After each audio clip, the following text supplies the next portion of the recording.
भगवान को तो हर कोई देख लेता है, कभी कभी मिल भी जाता है। झुनझुनवाला सिर्फ पैसे वाले को मिलता है। And that goes true for this audience here, because most of you are paid to see him. So shall we begin with Junjunwala? Yes? So what is the first question somebody would like to ask him? I have a very good question. He used to announce, "I have arrived," on Twitter, before finally arriving on Economic Times. How has it been different now? I think that social media and blogging have given me,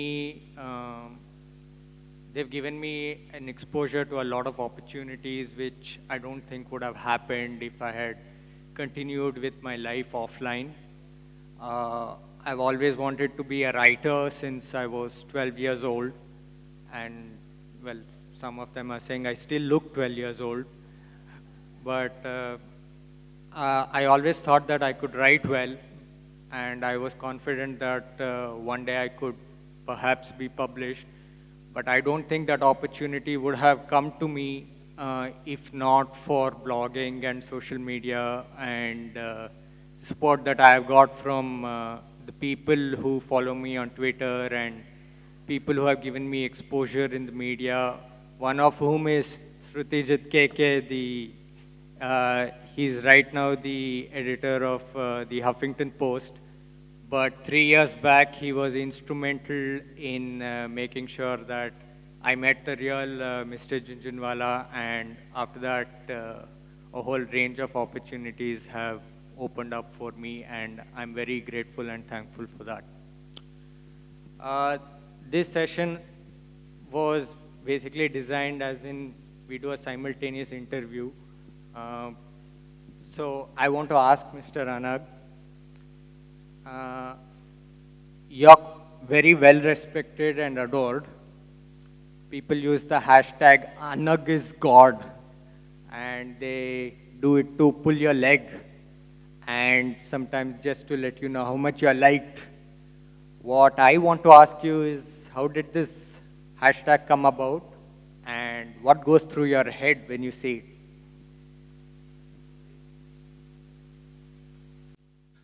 I think most of the time I feel that somebody is just waiting with a gun to kill me, or if I'm crossing the road, they won't break.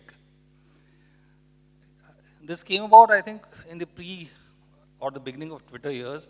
I have one of the culprits sitting right on my table called Netra. I know, how many of you know Netra here?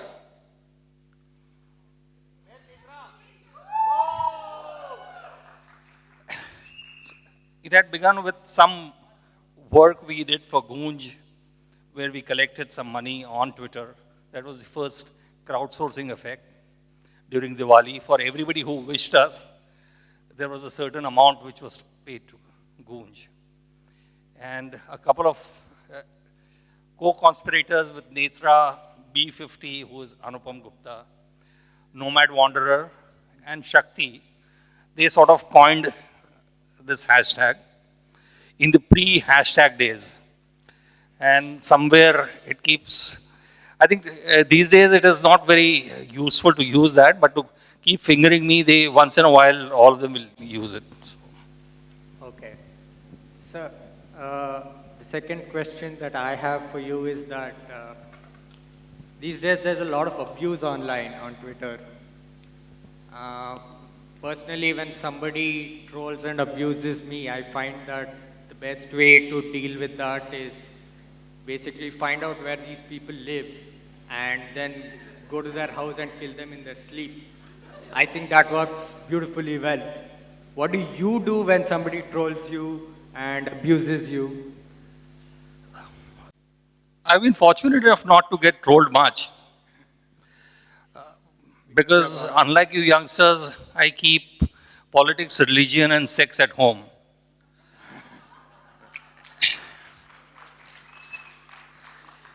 And once in a while I do get trolled, and my recent experience was one of the new disruptive you know, internet companies, their CEOs affronted that I said that they had not taken feedback, and I was called the biggest whiner. And that's the only thing in my last 6 years or 7 years I recall really. There have been good people and bad people who keep getting into an argument or a debate about food blogging or something I say that this food is good or this food is bad. That's personally, I don't give a damn shit either way. Okay. Based on this, I also want to ask you, some of the friends that I've made on Twitter and come across through blogging, I find that they're no longer interested in blogging and tweeting, or they're not even interested in Facebook. So basically, the allure of social media is decreasing for them. I'm of course not talking about, the crowd that is available today. Once in a way, these people will watch a YouTube video, and when I ask these people why is it that they don't do it anymore, and the first thing that they tell me is that it's no longer fun for them. And they tell me that they get abused and people are becoming increasingly intolerant.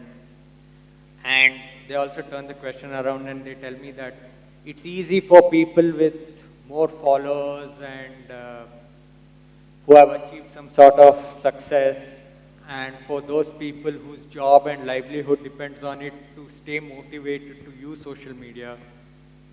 My question is that those who used to love this space, but they're no longer happy because of it, is there something that we can do to renew their interest, or do we just accept that this is the course of things and this is human nature, and do we just let it be? I would bracket this into a lot of different kinds of people. One is when you are in school, you want to get a job because it pays for everything. When you are in college, you say, I should have stayed in school. If you barely manage to pass college like some of us here and get some job, you start looking at Ajay and say, अरे यार अजय तो कितना घूमता है यार, मेरे पास पैसा होता तो. Then you say, झुनझुनवाला की किताब में तो कितना पैसा बना होता, तो मेरा क्या होता? And it goes on and on. Honestly, people saying I don't have followers, which is why, I'm not on Twitter or Facebook or XYZ. It's all crap. Okay. Those are the same guys who the first point of gossip when they meet you for a drink, they'll say, अरे क्या हो रहा है यार आजकल तेरे Twitter पे? आज कौन लिखा? What was the link? And they will be circulating the same jokes on WhatsApp and asking you to forward something on WhatsApp. So, if you are really saying that I'm not on Twitter or Facebook by choice, it's a choice you made. Nobody forced you to make any choice. And then you have this, Radia Rona guys on Twitter, who every day will be in the morning will be screaming, it is so negative that I want to leave Twitter. Dude, you are negative.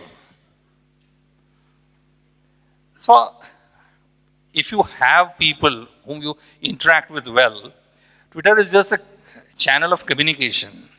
You meet people separately. I know a lot of people here who I never knew before Twitter, an equal number whom I knew without Twitter, and I still maintain that I know them without Twitter.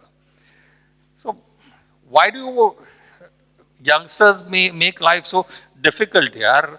What is this thing about Surajit said, no, you need to, if your blog post says 7 ways of living, people will read that more. It's all bullshit. The more you get older, you don't count because you can't count. So I don't count यार. I mean, ठीक है यार, 7 हुआ तो 7 का 8 होगा तो क्या फर्क पड़ता है? And it's the same thing. What is work-life balance? what is online, offline? I mean, it's all the same, no? So if you're anonymous and you want to create your uh, Modi versus Rahul Gandhi or Anaggh versus Junjunwala kind of stories, then it's a different thing. Otherwise, it's the same online, offline. How does it make it different? Can anybody disagree with this? Or should online, offline be very, very different? Do you view them as like two sides of the same coin? Yeah, that's why on all platforms, my name is the same. I don't create different names for different platforms, including Gmail. Okay. So once people do not believe, but you may have, say, I don't know, maybe cute Aditya when you were 12 when you opened something. Just imagine at 32 receiving an email saying cute Aditya at hotmail.com. Cute Aditya at hotmail.com. Hotmail. Exactly.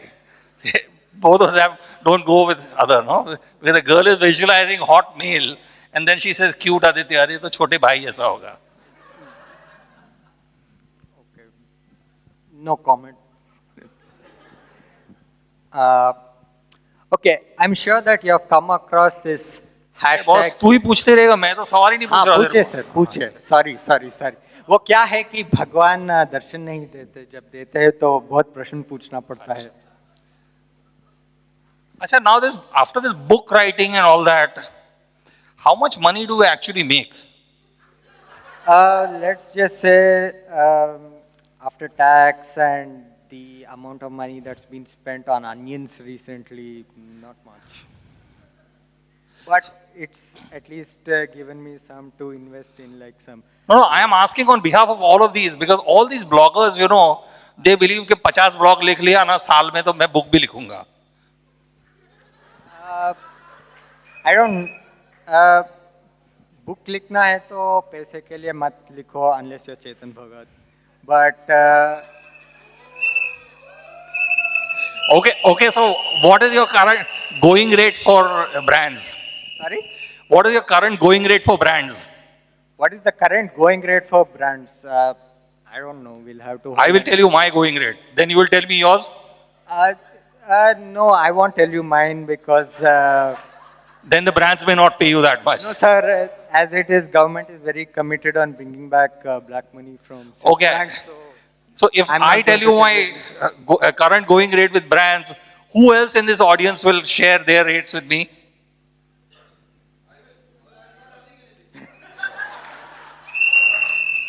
Okay, brilliant. Any more? No. Let's have some audience questions.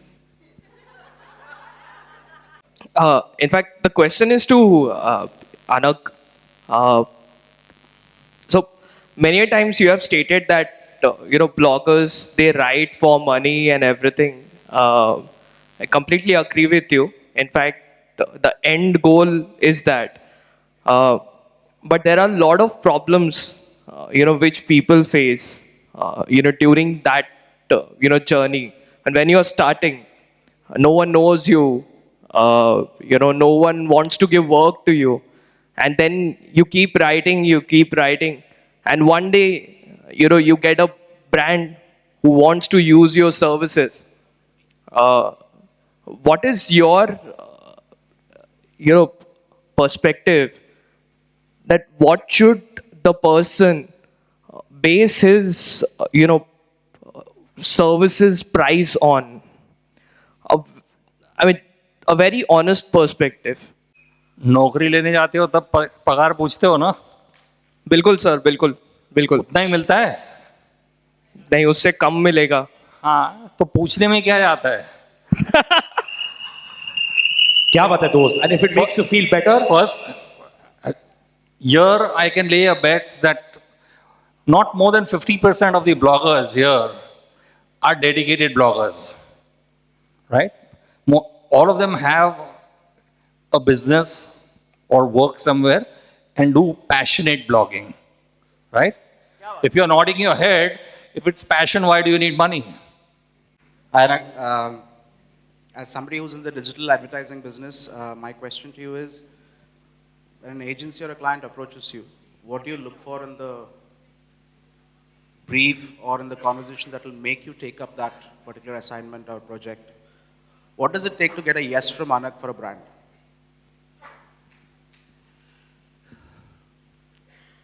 Ideally, what I stand for, and the agency has done its homework and does not send me one of those weird, stupid emails which says that we would like you to tweet 7 times, 1 blog post, and 11 tweets, and please let us know your commercial.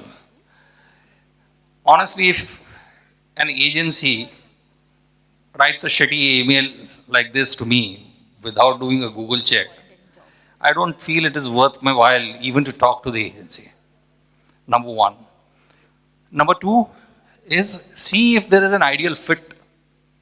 Most of the agencies or the restaurants today, what is it? Okay, I will get you and you get 12 people, they will tweet. Are they the consumers who are eventually going to buy? No. Let's be very clear of what influences a brand. And which is why, if you remember, some months ago I had tweeted, will agencies allow me to sit on their strategy meeting? Right? Except you who responded, none of the agencies took up me. The answer is the same. Think out of the box. Don't keep thinking that the same influencers will be able to influence. Sir, one thing. The ones that hold the maximum influence, aren't they the women in bikinis? So, shouldn't that have been the answer to the question? Forget the tweets and everything, just put a photo of a woman in a bikini. It'll work, right? That's it. That's why Anaggh is God. Yeah, but every brand you can't put a bikini, no? No, you can.